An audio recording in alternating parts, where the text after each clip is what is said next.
Baik, Assalamualaikum warahmatullahi wabarakatuh. Perkenalkan, nama saya Seva Yoga Faransani dengan NIM 2424 10 10 347. Di sini saya ingin membuat video eh, untuk memenuhi tugas atau kuis satu mata kuliah sistem operasi. Jadi di sini yang pertama kita disuruh untuk menjelaskan atau memberikan penjelasan mengenai mekanisme dari algoritma yang sudah kita pilih. Nah, di sini saya memilih algoritma first come first serve atau FCFS dan juga earliest deadline first atau EDF. Nah, di sini untuk mekanisme atau cara kerja dari FCFS atau first come first serve sebenarnya ini udah tergambar dari namanya ya, first come first serve. Yang pertama kali datang dia yang pertama kali dilayani. Nah, jadi ini memang merupakan algoritma non preemptive yang paling dasar begitu, di mana CPU akan mengeksekusi thread atau proses murni berdasarkan urutan kedatangannya di dalam antara CPU atau ready queue. Nah, proses yang memiliki arrival time paling awal dia akan dieksekusi terlebih dahulu sampai intinya seluruh burst time-nya habis, kemudian baru nanti CPU bisa beralih ke proses selanjutnya. Nah, itu adalah cara kerja dari first come first serve. Sangat tergambar dari namanya saja ya, kayak first come yang pertama kali datang, first serve dia yang paling awal dilayani seperti itu. Itu dari FCFS. Kemudian yang kedua ada release deadline first atau EDF yang ini merupakan algoritma yang cukup dinamis dan preemptive. Ya. Nah, gimana cara kerjanya ini adalah juga cukup tergambar dari namanya juga sama seperti first come first serve tadi, yaitu release deadline first.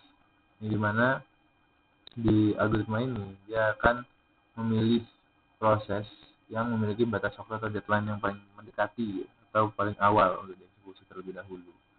Nah, nantinya jika ada proses baru yang masuk ke antrean atau ke DQ dan dia memiliki deadline yang lebih awal dibandingkan proses yang sudah dijalankan, nantinya si CPU akan melakukan interupsi atau preemption kepada proses yang sedang berjalan ini dan kemudian mengeksekusi proses baru tersebut. Jadi setiap ada proses baru masuk, nantinya si CPU akan mengevaluasi terlebih dahulu apakah si proses baru ini datanya lebih awal dibandingkan proses yang sedang berjalan.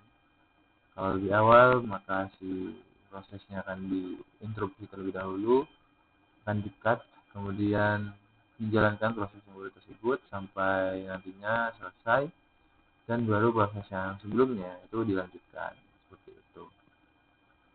Nah, kemudian yang kedua kita disuruh untuk menganalisis keunggulan utama atau best performance metric yang dimana si FCFS diunggul pada metrik fairness ya, seperti namanya fairness atau adil ya, dimana memang FCFS ini sangat adil dalam konteks ya cepat-cepat dia dapat gitu, karena siapa yang datang paling awal dia yang dilayani terlebih dahulu. Nah, algoritma ini menjamin bahwa tidak ada proses yang akan mengalami starvation atau tidak berat dieksekusi akibat kalah prioritas dari proses lain. Setiap proses pasti akan dilayani sesuai dengan waktu kedatangan atau arrival time dari masing-masing proses tersebut seperti itu. Nah, kemudian si EDF ini unggul pada metrik deadline. Ya sangat wajar karena namanya juga earliest deadline first. Ya, jadi di sini memang EDF didesain khusus untuk mengoptimalkan sistem real time, di mana selama total kebutuhan utilitas CPU dari semua proses tidak melebihi 100%, EDF secara matematis menjamin bahwa setiap proses akan selesai dieksekusi tepat sebelum datanya masing-masing. Karena hal tersebut, EDF ini unggul pada metrik deadline, yang dimana sangat wajar dari namanya saja juga earliest deadline first gitu. Yang ketiga, selain analisis keunggulan utama atau best performance metric, di sini kita juga menganalisis worst performance metric, yang dimana FCFS lemah pada mean waiting time. Nah, cukup wajar dimana ya memang FCFS ini sangat rentan pada konvoy efek jika ada sebuah proses yang dimana burst time-nya lebih singkat, tetapi memiliki antrian yang lebih di belakang, maka dia harus menunggu proses yang ada di depannya ini selesai terlebih dahulu, walaupun proses yang ada di depannya ini memiliki burst time yang lebih lama begitu. Sehingga proses yang awal tadi yang seharusnya dia memiliki burst time yang sangat singkat ya, dia tetap walaupun burstnya singkat atau pendek, dia harus menunggu proses yang ada di depannya yang memiliki burst time lama untuk selesai terlebih dahulu, baru dia bisa dieksekusi. Nah, hal ini membuat rata-rata waktu tunggu sistemnya menjadi sangat tinggi dan tidak efisien. Karena ya walaupun ada proses yang punya burst time yang pendek, tetapi ketika dia di dalam ready queue-nya itu tidak berada di antrian depan, ya dia harus tetap menunggu proses yang ada di depannya untuk selesai dilaksanakan. Walaupun proses yang di depannya ini memiliki burst time yang lebih panjang dibandingkan proses yang memiliki burst time yang pendek tersebut. Nah, itu untuk FCFS. Yang selanjutnya ada EDF, yang dimana dia lemah pada matrix number of context switch. Ya, karena EDF ini bersifat primitif dan nantinya bakal terus-menerus mengevaluasi sisa deadline ya ketika ada proses baru yang datang gitu ke CPU. Ini CPU bakal ngecek terlebih dahulu nih, apakah si proses yang datang ini dia deadline-nya lebih awal dari proses yang dijalankan atau tidak. Kalau iya, maka dia akan interupsi tadi kan. Kalau enggak ya dia bakal tetap. Nah, karena hal itu dia bakal sering banget si CPU ini bakal berpindah dari satu proses ke proses lain. Nah, ini karena dia sering melakukan context switch, jadi semakin sering dia melakukan context switch, semakin tinggi juga overhead sistemnya. Yang akhirnya nantinya si overhead ini dia bakal membebani kinerja CPU secara keseluruhan. Nah, itu kelemahan dari EDF. Nah, kemudian di sini kita juga disuruh untuk membuat pembuktian dengan skenario sederhana, di mana di sini saya membuat sebuah skenario dengan 3 proses dummy, yaitu proses 1, proses 2, proses 3. Di sini ada arrival time, di mana arrival time dari proses 1 ini 0, arrival time proses 2 1, dan arrival time proses 3 ini 2. Nah, burst time-nya yang proses 1 ini 10, proses 2 itu 2, dan proses 3 itu 2, di mana deadline-nya yang proses 1 ini 15, proses 2 ini 5, dan proses 3 ini 6. Nah, di sini ada chartnya ya, dimana di sini bisa dilihat kalau di SCFS si proses 1 dia di arrival time-nya ini di 0 dan dia memiliki burst time 10. Jadi dia bakal dijalani terlebih dahulu sampai burst-nya habis di sini ya di 9. Baru kemudian si proses satunya udah selesai dan baru bisa masuk ke proses 2. Nah, proses 2-nya memiliki burst time 2, jadi dia dijalankan sampai di 11, baru nanti masuk ke proses 3. Seperti itu. Itu untuk SCFS, karena dia benar-benar dijalanin siapa yang datang terlebih dahulu, dia yang bakal dijalankan terlebih dahulu gitu. Yang dimana di sini di arrival time-nya ya urut ya, proses 1 terlebih dahulu, setelah itu proses 2 dan proses 3. Nah, berbeda dengan EDF, yang dimana di sini bisa dilihat awalnya proses 1 memang dieksekusi gitu, karena dia arrival time-nya 0. Nah, tapi ketika kita masuk ke 1, dimana di sini arrival time dari proses 2 ya, si CPU-nya ini akan mengevaluasi gitu, apakah si proses 1 apakah si proses 2 ini memiliki deadline yang lebih awal dibanding proses 1. Nah, karena iya dia melakukan context switch ke proses 2 atau berpindah proses ke proses 2, yang dimana di sini proses 2-nya bakal dijalani terlebih dahulu gitu di 1. Nah, kemudian di 2 ini sebenarnya kan dia arrival time dari proses 3 kan.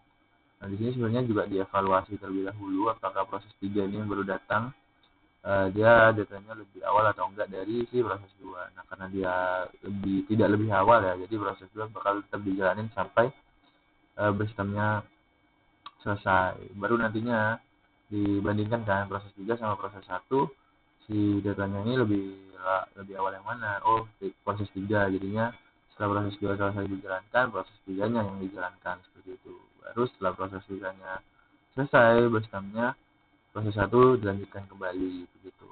Nah, bisa dilihat di sini ya ada beberapa kesimpulan di mana SCFS di sini mengeksekusi proses secara mutlak berdasarkan urutan kedatangan P1 dilayani terlebih dahulu dan tidak diinterupsi oleh P2 maupun P3 meskipun mereka lebih ringan ya. Jadi secara berstamnya ya kan P2 2, P3 2, sedangkan P1-nya 10 kan. Nah, kemudian di sini ada bukti kelemahannya ya, yang tadi waiting time. Karena P1 tidak bisa diinstruksi, P2 dan P3 yang merupakan proses yang sangat ringan karena hanya butuh waktu 2, terpaksa harus menunggu sangat lama sehingga T10 dan T12 ini membuktikan terjadinya konvoy efek. Akibatnya total waktu tunggu menjadi 19, ya kan 0 ditambah 9 ditambah 10 gitu. Nah, sehingga mean waiting time melonjak tinggi menjadi 6,33. Hal ini membuktikan FCFS sangat tidak ideal untuk mean waiting time jika ada proses panjang di depan antrean. Karena kan ya tadi ya, proses 2 dan proses 3 ini kan sebenarnya proses yang tidak berat itu, proses yang ringan karena berstamnya cuma 2 yang harusnya bisa dijalankan secara cepat. Tapi karena di depannya mereka ada proses 1 yang memiliki berstam 10, mau tidak mau ya FCFS ini ya bakal harus nunggu si proses 1 selesai dijalankan terlebih dahulu kan, baru bisa dijalankan proses 2 kemudian proses 3. Nah, itu yang dimaksud kenapa si FCFS ini memiliki mean waiting time yang sangat buruk. Nah, kemudian di sisi EDF, di mana di sini ada bukti keunggulan itu memenuhi deadline. Pada T1 dan T2, pada saat T2 dan T3 tiba, sistem menyadari bahwa deadline mereka lebih mendesak daripada B1 kan. Nah, di mana nantinya EDF ini bakal atau berhasil memprioritaskan P2 selesai di T3 dan P3 selesai di T5 sehingga keduanya sama dari batas waktu atau deadline. Nah, karena tadi kan si P2 deadline-nya 5, si P3 deadline-nya 6. Nah, karena si P2 ini dia interupsi si P1, akhirnya dia bisa dijalankan di 1 dan 2. Sedangkan si P3 karena dia deadline-nya lebih awal juga dibandingkan proses 1, dia bisa dijalankan di 3 dan 4. Karena hal tersebut, akhirnya si P2 dan P3 ini dia tetap tidak melewati deadline. Seperti itu. Begitu juga P1, karena P1 ini jatuhnya 15 ya, dan dia berhenti di 13, jadi ya dia hitungannya masih tidak melebihi deadline, walaupun tadi sempat diinterupsi, begitu. Nah, kemudian ini bukti kelemahannya, number of contact switches yang tinggi. Nah, untuk mencapai keberhasilan memenuhi deadline tersebut, CPU itu yang tadi harus melakukan interupsi yang intens itu. Kan CPU tadi menghentikan proses itu di tengah jalan kan. Nah, lalu di T1 ini dia beralih ke P2, lalu beralih ke P3 di T3. Akhirnya memarul sampai 1 juta 5. Nah, padahal ini skenario yang cukup sederhana kan, dengan hanya 3 proses saja. Nah, tapi dari 3 proses sederhana ini dia menghasilkan 3 kali pergantian proses atau context switch. Nah, hal ini membuktikan bahwa EDF memiliki beban overhead yang sangat tinggi pada metrik number of context switch. Nah, seperti itu. Mungkin demikian penjelasan dari saya, kurang lebihnya mohon maaf. Terima kasih. Wassalamualaikum warahmatullahi wabarakatuh.